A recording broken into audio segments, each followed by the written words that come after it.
The arrow whistled past Elena Cortez's ear, embedding itself with a sharp thunk into the wooden side of the stagecoach. Her heart hammered against her ribs as she pressed herself against the velvet seat, her wedding dress, pristine white silk that had cost her 3 months' wages, now torn and dusty from the violent lurching of the coach. "Stay down, miss," shouted the driver, his voice cracking with terror as more war cries echoed across the Arizona desert. The horses screamed, their hooves thundering against the hard-packed earth as they strained against their harnesses. Elena had never imagined her journey to marry a man she'd never met would end like this. She'd answered Theodore Whitman's advertisement for a mail-order bride with such hope, such determination to escape the suffocating poverty of her life in San Antonio. Now, as painted warriors on horseback circled their coach like wolves around wounded prey, she wondered if she'd ever live to see another sunrise. Before we continue with Elena's incredible journey, if you're enjoying this story, please hit that like button and subscribe to help me reach my first 50 subscribers. Your support means everything and helps me bring you more epic Western romance tales. Now, let's get back to the story. The stagecoach tilted dangerously as it hit a rut, throwing Elena against the opposite wall. Through the small window, she caught glimpses of bronze skin gleaming in the desert sun, of fierce dark eyes and streaming black hair. These weren't the savage monsters she'd heard whispered about in parlors back east. These were men, warriors whose movements flowed like water, whose battle cries carried both fury and something that sounded almost like grief. The coach lurched to a violent stop, throwing Elena to the floor. The sudden silence was more terrifying than the chaos had been. She could hear her own ragged breathing, the nervous snorting of the horses, and then footsteps approaching. "Please," she whispered to whatever god might be listening, "please let me live." The door was wrenched open, and Elena found herself staring up at a face that would haunt her dreams. Not with terror, but with its unexpected beauty. High cheekbones carved as if from granite, eyes the color of obsidian that seemed to see straight through to her soul, and lips that were surprisingly full and sensual despite being set in a hard line. War paint streaked across his forehead and cheeks in patterns that spoke of honor and battle, but there was something in his gaze, a flicker of what looked almost like surprise, or perhaps recognition. He was tall, probably 6 feet or more, with broad shoulders that tapered to a narrow waist. His chest was bare except for a leather vest adorned with beadwork, and his arms were corded with muscle that spoke of years wielding bow and tomahawk. But it was his eyes that held her captive, dark as a moonless night, yet somehow warm despite their intensity. "Ishki," he said, his voice a low rumble that seemed to vibrate through her very bones. The word meant something, she could tell, though she didn't understand the language. Other warriors gathered behind him, but Elena could only see him. When he extended his hand, large, calloused from years of survival in this harsh land, she found herself reaching for it without conscious thought. His fingers were warm as they wrapped around hers, and she felt a jolt of electricity that had nothing to do with fear and everything to do with the most primal kind of attraction. He pulled her gently from the coach, and she stood on trembling legs, acutely aware of how her torn wedding dress clung to her curves. She was not a small woman. Her figure was full and feminine, with generous hips and a bosom that had always made her self-conscious. But under his dark gaze, she felt beautiful, desired in a way that no man had ever made her feel. "What is your name?" he asked in accented but clear English, his voice carrying the musical cadence of his native tongue. "Elena," she whispered, surprised that she could speak at all. "Elena Cortez." "I am Ayanch," he said, and the name rolled off his tongue like poetry. "In your language it means eternal sun. You are not afraid." It wasn't a question, and Elena realized with surprise that he was right. She should be terrified. She was surrounded by Apache warriors who had just attacked her stagecoach. But looking into Ayanch's eyes, she felt something else entirely. Safety, recognition, as if she'd been searching for him her entire life without knowing it. "I should be," she said honestly, "but I'm not. Not of you." Something shifted in his expression, surprise giving way to something deeper, more primal. Behind him, she could hear the other warriors talking in rapid Apache, their voices urgent. She caught the driver's name mentioned, and fear spiked through her again. "The driver, is he—" "He lives," Ayanch said, "as does the guard. They will tell their tale, spread word of what happened here. But you—" His eyes traveled slowly down her body, taking in every curve, every line of her form with an appreciation that made heat pool low in her belly. "You will not return to the world of wooden houses and iron rails." "Are you kidnapping me?" Elena asked, and was shocked to realize she didn't sound as distressed by the prospect as she should. Ayanch stepped closer, close enough that she could smell the masculine scent of him, leather and sage and something uniquely male that made her head spin. "I am claiming what the spirits have shown me in visions. You are my destiny, Elena Cortez, as I am yours." The words should have terrified her. Instead, they sent a thrill of anticipation through her that was as powerful as it was unexpected. When he lifted his hand to touch her face, his fingers tracing the line of her cheek with reverent gentleness, she leaned into the caress. "This is impossible," she breathed.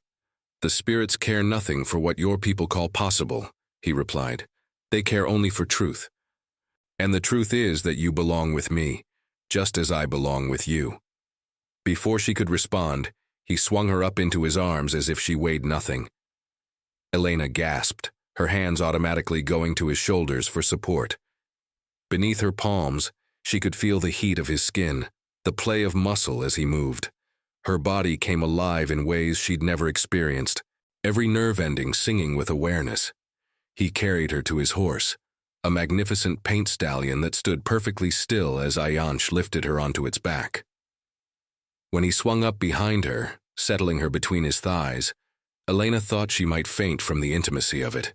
His arms came around her to grasp the reins, and she was surrounded by him, his warmth, his strength, his utterly masculine presence. "Hold tight, Ishki," he murmured against her ear, his breath sending shivers down her spine. "We ride to my people." The journey to the Apache camp passed in a blur of sensation. Elena was acutely aware of every point where their bodies touched.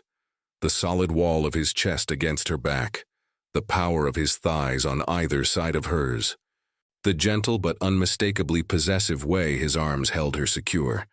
She should have been planning her escape, figuring out how to get word to Theodore Whitman that his bride had been taken. Instead, she found herself melting back against Ayanch, her body betraying her completely. The camp, when they reached it, was nothing like what she'd expected. Instead of the savage collection of teepees she'd imagined, she found a well-organized community nestled in a canyon that provided both shelter and defense. Women looked up from their work as they rode in, their expressions curious but not hostile. Children ran alongside the horse, chattering excitedly in Apache. Ayanch's dwelling was larger than the others. Speaking of his status within the tribe, it was beautifully crafted, decorated with intricate beadwork and paintings that told stories she wished she could understand. When he helped her down from the horse, his hands lingered on her waist, and Elena felt heat spiral through her at the contact. "You are tired," he said, studying her face with those penetrating dark eyes. "Rest now. We will speak more when the sun begins to set." An older woman approached them, her graying hair braided with beads and feathers. She spoke rapidly to Ayanch in Apache, her tone questioning but not unkind. Elena caught the word Ishki again and wondered what it meant. "This is Nasha," Ayanch told Elena. "She is the grandmother of my heart, though not of my blood. She will care for you." Nasha stepped forward and took Elena's hands, examining them with the shrewd eyes of a woman who had seen much of life. When she spoke, her English was halting but clear. "You are different than we expected, but the spirits—" She trailed off, then smiled. "Come, you need food, water, rest." Elena followed Nasha into the dwelling, her mind reeling. Different than they expected. Had they been planning this? The thought should have alarmed her, but she found herself too fascinated by her surroundings to feel afraid. The interior of the home was surprisingly comfortable, with soft furs and blankets arranged around a central fire pit. Beautiful pottery and baskets lined the walls, and the whole space felt warm and lived in. Nasha brought her water and a simple but delicious meal of rabbit stew and cornbread. As Elena ate, she found herself studying the older woman's face, trying to understand the kindness she saw there. "Why aren't you afraid of me?" Elena asked finally. Nasha smiled. "Ayanch has dreamed of you for 3 winters, every detail. Your hair like sunlight on water, your eyes the color of spring sky. Your spirit that burns bright even when frightened. The spirits told him you would come, and that you would be the bridge between our peoples." Elena's spoon clattered against the bowl. Bridge between peoples? "Great changes come," Nasha said solemnly. "The white man's world grows larger every day, pushes against our borders. There will be war, much death unless," she gestured to Elena, "unless 2 hearts become one, unless 2 peoples learn to see each other as human." Before Elena could ask more questions, Ayanch ducked through the entrance. He had cleaned the war paint from his face, and Elena's breath caught at the sight of him. If she'd thought him handsome before, now he was devastating. His features were strong and noble, his skin bronzed from years under the desert sun. He wore simple leather pants and nothing else, and Elena had to force herself to look away from the magnificent expanse of his chest. "Nasha speaks truth," he said, settling across from Elena with fluid grace. "But she does not speak of all the truth." "What do you mean?" Elena asked, though her voice came out breathier than she intended. Having him so close, half-naked, and looking at her with those intense dark eyes, was doing things to her body that no proper lady should experience. "The dreams," he said simply. "They showed me more than your face, Ishki. They showed me what we would build together. Children who carry the blood of both peoples, a new clan that honors both Apache and white traditions, a future where there is peace instead of war." Elena's heart hammered against her ribs. "Children?" Ayanch's gaze grew heated, traveling over her face and down to where the torn neckline of her dress revealed the swell of her breasts. "You feel it too," he said, his voice low and rough. "This pull between us. This knowing that we are meant to be together." She couldn't deny it. From the moment she'd looked into his eyes, she'd felt a connection that went beyond reason, beyond everything she'd been taught about proper behavior and appropriate attraction.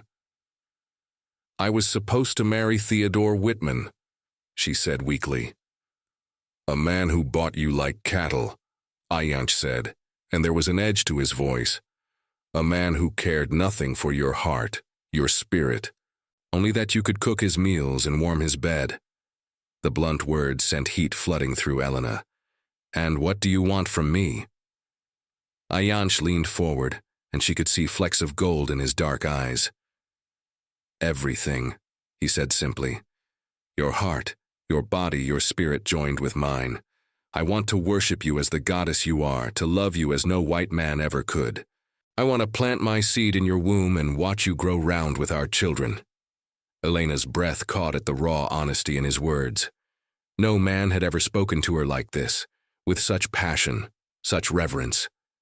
"This is madness," she whispered. "Yes," he agreed, reaching out to trace the line of her jaw with one finger.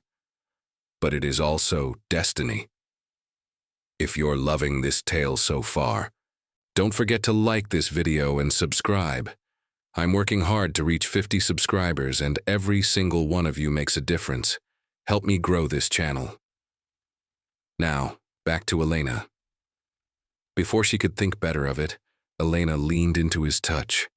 His skin was warm and slightly rough, and she wanted to feel those hands all over her body. "What does Ishke mean?" she asked. Ayanch smiled, and it transformed his entire face. "My woman," he said. "Mine alone." The possessiveness in his voice should have offended her independent spirit. Instead, it sent liquid fire racing through her veins. "I haven't said yes," she pointed out. "Haven't you?" His thumb brushed across her lower lip, and Elena's eyes fluttered closed at the sensation. "Your body says yes. Your spirit recognizes mine. The only question is whether you will fight what we both know is inevitable." Elena opened her eyes and found him watching her with an intensity that stole her breath. And if I say yes, what then? Then we join according to Apache law, he said. We become husband and wife, and you become part of my clan. You learn our ways as I learn yours. We build the future the spirits have shown us. And if I say no, Ayanch's expression grew pained. Then I will take you to the nearest town and let you go. I will not force what must be freely given. But Elena. He cupped her face in both hands, his touch infinitely gentle. I will spend the rest of my life incomplete knowing I had found my other half and lost her. The raw emotion in his voice broke down the last of her resistance. Elena had never felt truly wanted, truly cherished. Her own family had seen her as a burden to be married off, and Theodore Whitman had seen her as a convenience to be purchased. But Ayanch looked at her like she was the most precious thing in the world. I'm scared, she admitted, of me. Of how you make me feel, she said honestly, like I'm someone different than who I've always been. Someone bolder, more passionate. Ayanch's smile was slow and devastating. You are exactly who you have always been, Ishke. You have simply never been free to show it. He leaned forward and Elena's eyes drifted closed as his lips touched hers. The kiss was gentle at first, almost reverent. But when she sighed and pressed closer, it deepened into something that set her entire body ablaze. His mouth was warm and skilled, tasting faintly of mint and something uniquely male. When his tongue traced the seam of her lips, she opened for him without hesitation. The kiss went on, growing more heated with each passing second. Elena had never been kissed like this, like she was air and he was drowning, like she was the most desirable woman who had ever lived. When they finally broke apart, both breathing heavily, she knew there was no going back. Yes, she whispered against his lips. Yes? His voice was rough with desire. Yes, I'll marry you. Yes, I'll be your Ishke. Ayanch's eyes blazed with triumph and something deeper, love pure and consuming. Then we will be wed when the moon is full. 3 days from now. What happens until then? You learn to be Apache, he said, and I learn what it means to love a white woman. The next 3 days passed in a whirlwind of new experiences. Under Nasha's patient guidance, Elena learned to prepare food the Apache way, to work with the native plants for medicine and dyes, to speak basic words in their language. The women of the tribe were initially curious about her but soon accepted her with a warmth that surprised her.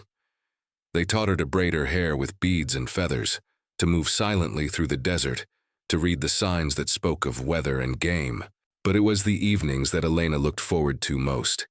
Each night Ayanch would come to her, and they would sit by the fire talking. He told her about his people's history, their beliefs, their connection to the land. She told him about her childhood in San Antonio, her dreams of something more than the narrow life that had been planned for her. And each night, the attraction between them grew stronger. It was in the way his eyes heated when he looked at her, in the accidental brushes of their hands that sent electricity shooting through both of them, in the increasingly passionate kisses they shared under the star-filled sky. Tell me about the dreams, Elena asked on the second night, her head resting on his shoulder as they watched the fire burn low. Ayanch was quiet for a long moment, his fingers combing through her hair. They began 3 winters ago, he said finally. At first, just glimpses, a woman with hair like yours, eyes like yours. But as time passed, the dreams became clearer. I saw you on the stagecoach. I saw the moment our eyes met. I saw... He paused. What else did you see? Our children, he said softly. A son with your eyes and my strength. A daughter with your spirit and my connection to the earth. I saw a new kind of people, Elena. Children who could walk in both worlds, who could be the bridge between our peoples when the time comes. Elena tilted her head to look at him. You really believe that our children could make such a difference? I have to, he said simply. Because if I don't, then what happens to my people when the white man's world finally swallows ours? We fight and die, or we surrender and fade away. but children who belonged to both worlds. They could find a third path. The weight of what he was saying settled over Elena like a mantle. That's a lot of responsibility for children who don't even exist yet. Ayanch cupped her face in his hands, his touch infinitely tender. They will exist, he said with quiet certainty. And they will be magnificent, because they will be ours. The night of the wedding ceremony, Elena stood in Nasha's dwelling, her heart hammering with nerves and anticipation. The older woman had painted intricate designs on Elena's face and arms with natural dyes, and had dressed her in traditional Apache wedding clothing, a soft doe-skin dress decorated with intricate beadwork that hugged her curves and fell to just below her knees. Her hair was braided with feathers and turquoise beads, and she wore moccasins that Nasha had crafted specially for the occasion. "You are beautiful," Nasha said, stepping back to admire her work. Ayanch will not be able to look away. Elena caught sight of herself in a polished copper mirror and barely recognized the woman staring back. Gone was the timid mail-order bride in her pristine white dress. In her place stood someone wild and free, someone who looked like she belonged in this harsh, beautiful land. "I'm nervous," she admitted. Nasha smiled. "Good. It means this matters to you." The ceremony took place under the light of the full moon, with the entire tribe gathered in a circle around Elena and Ayanch. He stood waiting for her, magnificent in traditional wedding attire, leather pants decorated with intricate beadwork, his chest painted with symbols that spoke of protection and fertility, his long black hair adorned with eagle feathers that marked his status as a warrior. When Elena stepped into the circle, his breath caught audibly. His eyes traveled over her slowly, appreciatively, and she saw love and desire and possession all mixed together in his gaze. The ceremony itself was unlike anything Elena had ever experienced. There were no somber vows or stern-faced ministers. Instead, there was joy and music and celebration of the union between two hearts. The medicine man spoke in Apache, his words carrying across the desert night like poetry. Elena understood only some of what he said, but she felt the power of it in her bones. When it came time to bind their hands together with braided leather, Ayanch looked deep into her eyes.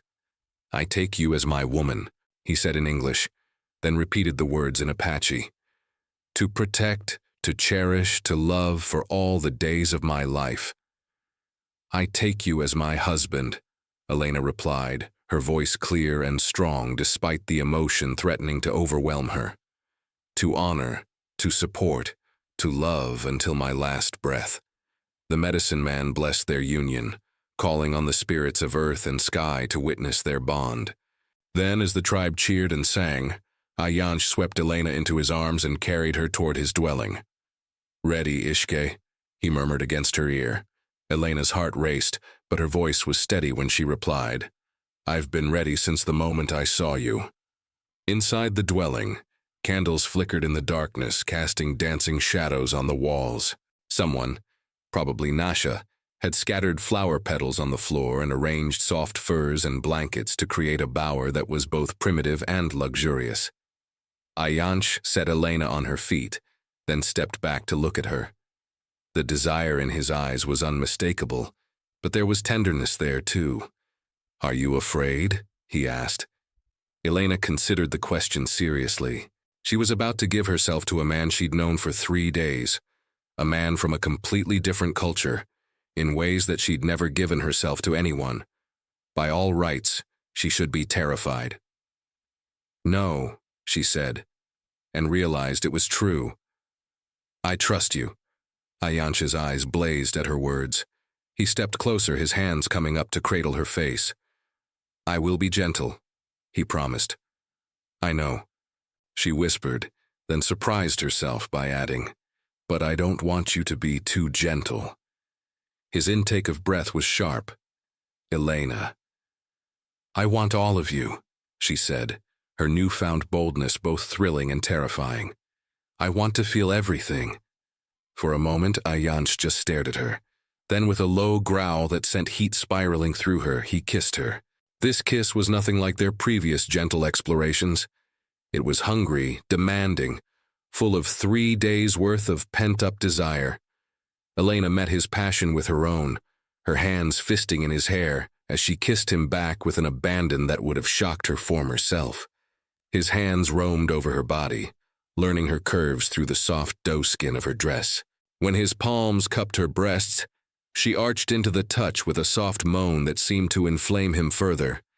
He broke the kiss to trail his lips down her throat, finding the sensitive spot where her neck met her shoulder and suckling gently. "Ayanch," she gasped, her hands exploring the magnificent expanse of his chest. His skin was smooth and warm, the muscles beneath flexing under her touch. "Say my name again," he commanded against her skin. "Ayanch," she breathed, then gasped as he found another sensitive spot. "Oh, Ayanch." With reverent hands he began to unlace her dress, his eyes never leaving hers. As the doeskin slipped from her shoulders, Elena felt a moment of vulnerability. She had never been naked in front of a man before, and she was acutely aware of every imperfection. But the way Ayanch looked at her, like she was a goddess made flesh, chased away all her insecurities. His hands traced over her newly revealed skin with a touch that was both worshipful and possessive. "So beautiful," he murmured, and she could hear the awe in his voice. "More beautiful than in any dream." When he lifted her in his arms and carried her to the bed of furs, Elena felt like she was floating. He laid her down gently, then stood to remove his own clothing. In the flickering candlelight, his body was magnificent, all lean muscle and bronze skin, beautiful in its masculine power. What followed was a night of passion that exceeded Elena's wildest imaginings.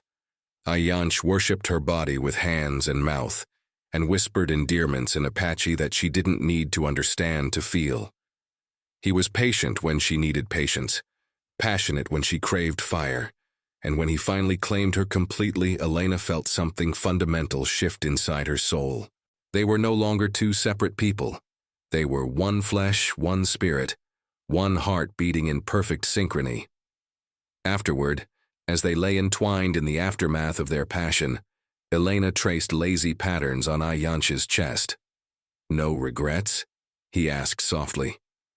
Elena lifted her head to look at him, this magnificent man who had become her husband, her destiny, her future. "None," she said firmly. "This is where I belong." The months that followed were a period of adjustment and discovery. Elena threw herself into learning Apache ways with a determination that surprised everyone, including herself. She learned to ride like the wind, to track game through the desert, to fight with bow and knife when necessary. Under Ayanch's patient tutelage, she became fluent in his language and learned the stories and traditions of his people. But she also taught them about her world. She helped establish gardens using European techniques, showed the women how to preserve food in new ways, and even taught some of the children to read and write English. Slowly, gradually, a fusion began to take place. Apache traditions enhanced by white innovations, European knowledge tempered by native wisdom. And through it all, Elena's love for Ayanch only grew stronger. He was everything a husband should be, protective without being controlling, passionate without being rough, strong enough to lead but wise enough to listen to counsel. At night, in their bed of furs, he worshipped her body with a devotion that never ceased to amaze her. 6 months after their wedding, Elena woke one morning with a familiar queasiness that sent her heart soaring. When Nasha confirmed what she already suspected, Elena could barely contain her joy. She found Ayanch by the corral, working with a young stallion. The sight of him, tall and proud and magnificent in the morning sun, still took her breath away. When he saw her approaching, his face lit up with the smile he reserved just for her. "You look like a woman with secrets," he said, pulling her into his arms. "Perhaps I am," Elena said teasingly. Then, unable to wait any longer, she took his hand and placed it on her still flat stomach. "Your son is growing here." For a moment, Ayanch just stared at her. Then his face broke into a grin so wide it made her heart skip. "A son?" he asked. "Or daughter," Elena said. "But in the dreams you said you saw a son first." "A son," Ayanch repeated wonderfully, then swept her up in his arms and spun her around until she was dizzy with laughter. The pregnancy progressed smoothly, and Elena bloomed under the combined attention of Ayanch and the tribe's women. As her belly grew round with their child, she felt more beautiful and desired than ever before. Ayanch seemed to worship her changing body, his hands and lips constantly seeking the proof of their love growing within her. "He will be strong," Ayanch would say, his palms spread over her swollen belly. "Strong like his mother." "And wise like his father," Elena would reply, covering his hand with hers. When the birthing pains began on a hot summer night, Elena was ready. Nasha and the other women attended her while Ayanch paced outside like a caged mountain cat. The labor was long and difficult, but when their son finally made his entrance into the world, he announced his arrival with a lusty cry that brought tears to everyone's eyes. "He is perfect," Nasha said, placing the baby in Elena's arms. "Perfect and strong." When Ayanch was allowed to enter, Elena had never seen such wonder on a man's face. He approached slowly, as if afraid the vision might disappear. "Your son," Elena said softly, holding out the baby. Ayanch took his child with hands that trembled slightly. The baby quieted immediately, his dark eyes, so like his father's, seeming to focus on the man holding him. "What will we call him?" Elena asked. Ayanch was quiet for a long moment, studying their son's face.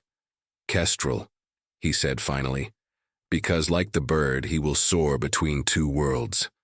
As if in agreement, little Kestrel made a soft sound and curled his tiny fist around his father's finger. 2 years later, their daughter was born, a beautiful child with Elena's golden hair and Ayanch's dark eyes. They named her Dawn because she represented the beginning of something new, something unprecedented in the history of either of their peoples.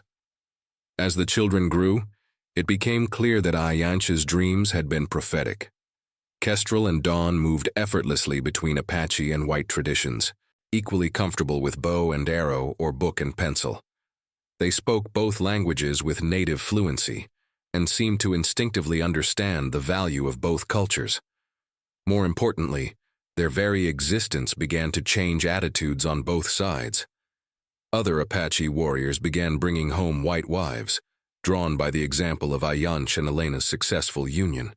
White settlers, seeing the mixed children playing and learning alongside Apache children, began to view their neighbors as human beings rather than savage enemies. It wasn't a complete transformation. There were still those on both sides who preached hatred and separation. But slowly, gradually, a new understanding began to take root. Elena and Ayanch had 4 more children over the years, each one beautiful, each one carrying the potential to bridge the gap between two worlds. Their home became a gathering place for others like them, couples who had chosen love over prejudice, and families who believed in the possibility of peace.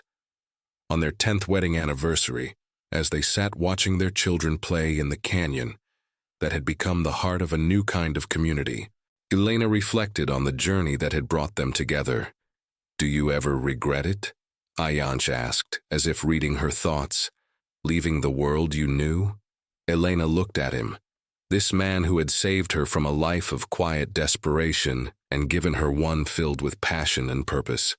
His hair was touched with silver now, and there were lines around his eyes from squinting into the desert sun, but he was still the most magnificent man she had ever seen.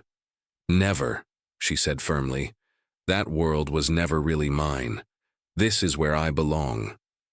"And the children?" he asked. "Do you think they understand what they represent?" Elena watched as Kestrel helped Dawn climb a particularly challenging rock face, while their younger siblings cheered them on. The older boy was patient and protective, the girl brave and determined. Both of them carried themselves with the quiet confidence that came from knowing exactly who they were. "They understand that they're loved," Elena said, "that they belong to something bigger than themselves. The rest they'll figure out as they grow." Ayanch nodded, then pulled her closer. Even after 10 years of marriage, his touch still sent sparks of desire through her. "The dreams have changed," he said quietly. "Oh, what do you see now?" "A great city," he said, "built where the desert meets the mountains. Apache and white living side by side, working together, learning from each other, and at the heart of it all. He smiled. Our children's children, leading the way. Elena felt a thrill of excitement at the vision. How far in the future? 2 generations, maybe 3, but it will come to pass, the spirits have shown me. As if summoned by their conversation, Kestrel ran over to them. At 8 years old, he was already showing signs of the warrior he would become, but his eyes held the intelligence and compassion that Elena hoped would guide his path. "Mama, Papa," he said breathlessly. "Dawn says she can see riders coming from the east. White riders." Elena and Ayanch exchanged glances. They had been expecting this. Word of their unusual community had spread, and it was only a matter of time before the outside world came calling. "How many riders?" Ayanch asked. "Maybe 10, Kestrel replied, "with a white flag. A delegation then, not an attack." Elena felt some of the tension leave her shoulders. "Come," Ayanch said, standing and offering Elena his hand. "Let's go meet our future." Thank you so much for reading listening to this story. If you enjoyed it, please smash that like button and subscribe to help me reach my goal of 50 subscribers. Your support helps me create more amazing Western romance stories for you. What did you think of this story? Let me know in the comments below. As they walked toward the canyon entrance, Elena reflected on the incredible journey that had brought her here. She had set out to marry a stranger and become a conventional frontier wife. Instead, she had found her soulmate and become the mother of a new kind of people, children who would reshape the very landscape of the American West. The riders were indeed carrying a white flag, and their leader was a man Elena recognized from wanted posters, a federal marshal named James Morrison, who had a reputation for fairness, if not always sympathy toward Apache concerns. "Mr. Ayanch," Morrison said, dismounting and approaching with his hands visible and empty. "Mrs. Ayanch, I come in peace." Elena noticed that he used her married name without hesitation, acknowledging her choice and her new identity. It was a small thing, but it gave her hope. "You are welcome in our home, Marshal Morrison," Ayanch replied formally. "What brings you to our canyon?" "Reports," Morrison said simply. "Reports of something unusual happening here. A mixing of peoples that has some folks back east very interested. And some folks very concerned." "I imagine," Elena said dryly. Morrison's lips twitched in what might have been a smile. "That too, ma'am, but I've also brought someone who might be of particular interest to you." He gestured to one of his men, who helped an older woman down from her horse. She was well dressed in the style of Eastern society ladies, but there was something familiar about the set of her shoulders, the tilt of her head. "Elena?" the woman called out tentatively. "Elena Cortez?" Elena's heart stopped. She knew that voice, even though she hadn't heard it in over 10 years. "Mama?" she whispered, then louder. "Mama?" Maria Cortez looked older, grayer, but her face was the same. When Elena ran to her, she was enveloped in arms that smelled of lavender and memories of home. "Mija," her mother sobbed. "My daughter, we thought, when the stagecoach driver said you'd been taken, we thought you were dead." "I'm not dead, Mama," Elena said, pulling back to look at her mother's face. "I'm more alive than I've ever been." Maria's eyes took in Elena's appearance, the Apache-style dress, the beaded jewelry, the sun-bronzed skin, and the obvious health and happiness that radiated from her daughter. "You look—" Maria paused, searching for words. "You look like yourself, finally." Elena felt tears prick her eyes. It was exactly the right thing to say. "Come," she said, taking her mother's hand. "Come meet your son-in-law and your grandchildren." The reunion was emotional and complicated, full of tears and laughter and careful explanations. But as the day wore on, Elena watched her mother observe the community they had built, saw her interact with Kestrel and Dawn and the younger children, witnessed her gradual understanding of what Elena and Ayanch had accomplished. That evening, as they sat around the fire sharing a meal, Marshal Morrison made his purpose clear. "There's talk in Washington," he said. "Talk of a new approach to Indian relations. Some folks think what you've built here could be a model for other places. And other folks think it should be destroyed before it spreads, Elena said, reading between the lines. Morrison nodded grimly. That too, which is why I came myself instead of sending troops. I wanted to see for myself what was happening here. And what do you see? Ayanch asked. Morrison looked around the fire at the mixed gathering, Apache and white, adults and children, all sitting together as family. I see Americans, he said simply. Different kinds of Americans, but Americans all the same. I see children who might be able to prevent the kind of wars that are coming. And I see... He paused, looking directly at Elena and Ayanch. I see love. Real, lasting love that created something beautiful. It was the beginning of a new chapter. Over the following months, their canyon community became an official federal territory, with Ayanch as its appointed leader, and Elena as its representative to the territorial government. More mixed families came to join them, drawn by the promise of acceptance and the hope of a different future for their children. The community grew into a town, then a small city. Apache and white businesses lined the streets side by side. The school taught both languages, both histories, both ways of seeing the world. The children who grew up there carried the best of both cultures, and none of the hatred that had divided their parents' generations. Elena and Ayanch aged gracefully together, their love deepening with each passing year. They watched their children grow into leaders, their grandchildren become bridges between worlds. Their great-grandchildren take for granted the peace that had seemed impossible when they first met. On her 70th birthday, as Elena sat on the porch of their adobe home watching the sunset paint the canyon walls in shades of gold and crimson, she reflected on the incredible journey that had begun with an arrow whistling past her ear on a desert road. She had been Elena Cortez, a mail-order bride traveling to marry a stranger. She had become Elena Ayanch, matriarch of a new kind of clan, mother to a new kind of people. The transformation had been complete, beautiful, and utterly right. Ayanch emerged from the house, moving more slowly now, but still magnificent in her eyes. He settled beside her with a contented sigh, his weathered hand finding hers with the automatic ease of half a century together. Any regrets, Ishki? He asked, using the endearment that still made her heart skip. Elena looked out over their thriving community, at the children playing in the streets without regard for the color of their skin, or the language their parents spoke at home, at the future they had helped create through nothing more than the power of love. Not a single one, she said, squeezing his hand. Not a single one. As the sun set over the canyon, painting the sky in brilliant shades of hope, Elena knew that they had accomplished something truly extraordinary. They hadn't just found love. They had created it, nurtured it, and used it to build a better world. The mail-order bride who had been ambushed by Apaches had indeed given birth to the dawn of a hybrid clan. But more than that, she had given birth to the dawn of a new way of living, a new way of being American, in a land that belonged to everyone who was brave enough to call it home.